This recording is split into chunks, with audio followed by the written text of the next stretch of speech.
৩৩ বছর কাটানোর পর অনুষ্ঠিত হচ্ছে জাকসু নির্বাচন। সকাল থেকে চলছে একের পর এক বিতর্ক।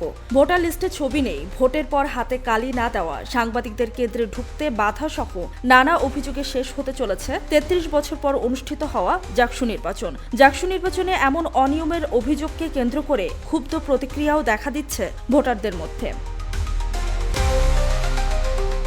ছবিযুক্ত ভোটার তালিকা না থাকা এবং ভোট দেওয়া শেষে আঙুলের মধ্যে কোনো ধরনের কালির চিহ্ন না রাখায় ভোটার ও প্রার্থীদের প্রতিবাদে জাকসু নির্বাচনে শহীদ তাজউদ্দিন হলে প্রায় আধা ঘণ্টা ভোট গ্রহণ বন্ধ ছিল। পরে ছবিসহ ভোটার তালিকা সংযুক্ত করার পর আবার ভোট গ্রহণ শুরু হয়েছে।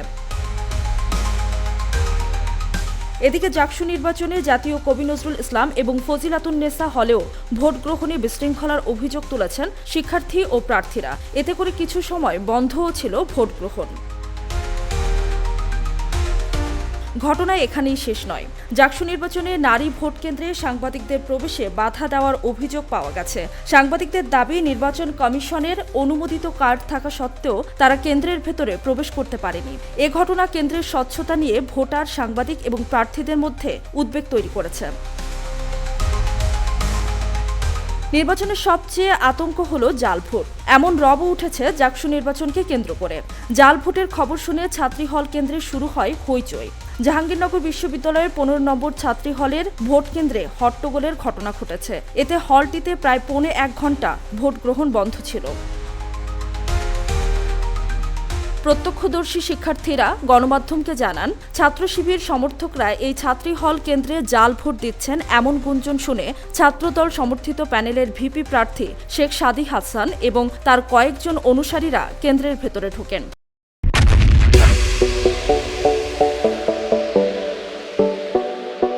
এ সময় তাদের সঙ্গে ফজিলাতুন্নেসা হলের প্রাধ্যক্ষ অধ্যাপক নজরুল ইসলাম এবং কয়েকজন সাংবাদিক ছিলেন বলে অভিযোগ করেন ওই প্রত্যক্ষদর্শীরা।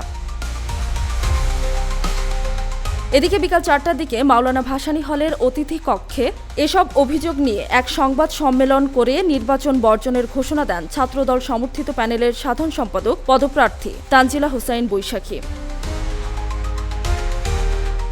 ডিএস প্রার্থী অভিযোগ করেন, ছাত্র শিবির সমর্থিত প্যানেলের ভিপি প্রার্থী প্রশ্ন তুলেছে, প্রশাসন কেন শতকরা ১০% অতিরিক্ত ব্যালট পেপার ছেপেছে। জামায়াত নেতা কোম্পানি থেকে ছাপানো ব্যালটের শতকরা ১০ থেকে ২০% শিবিরকে দেওয়া হয়েছে কিনা। এর আগে জাকসু ও হল সংসদ নির্বাচনে ভোট গ্রহণ সুষ্ঠুভাবে হয়নি বলেও অভিযোগ করেছেন বামপন্থী শিক্ষার্থীদের সমর্থিত প্যানেল সম্প্রীতির ঐক্য ফোরামের প্রার্থীরা। বৃহস্পতিবার বেলা ৩টায় বিশ্ববিদ্যালয়ের মুরাদ চত্বরে এক জরুরি সংবাদ সম্মেলনে এ অভিযোগ করেন তারা। শুধু নির্বাচনের দিন নয়, জাকসু নির্বাচনের আগের দিন থেকেই চলছে নানা বিতর্ক। জাহাঙ্গীরনগর বিশ্ববিদ্যালয়ের ছাত্র শিবির সভাপতি মহিবুর রহমানকে কেন্দ্র করে আচরণবিধি লঙ্ঘনের অভিযোগ করেছে ছাত্রদল। অভিযোগ অনুযায়ী ভোর ৬টার কিছু পর মহিবুর রহমান গেস্ট রুমে যাওয়ার কথা বলে জাতীয় কবি নজরুল ইসলাম হলের ভেতরে প্রবেশ করেন। সেখানে তিনি একটি কক্ষে প্রায় ১ ঘণ্টা অবস্থান করেন এবং পরে বের হন। ছাত্রদল মনে করছে, বিশ্ববিদ্যালয় প্রশাসন কোনোভাবে পক্ষপাতিত্ব করছে কিনা তা খতিয়ে দেখা প্রয়োজন। এছাড়া এই নির্বাচন ঘিরে শুরু থেকেই অনিয়ম হয়ে আসছে বলে অভিযোগ করেছেন জাহাঙ্গীরনগর সাংস্কৃতিক জোটের সাবেক সভাপতি শরণ এহসানও।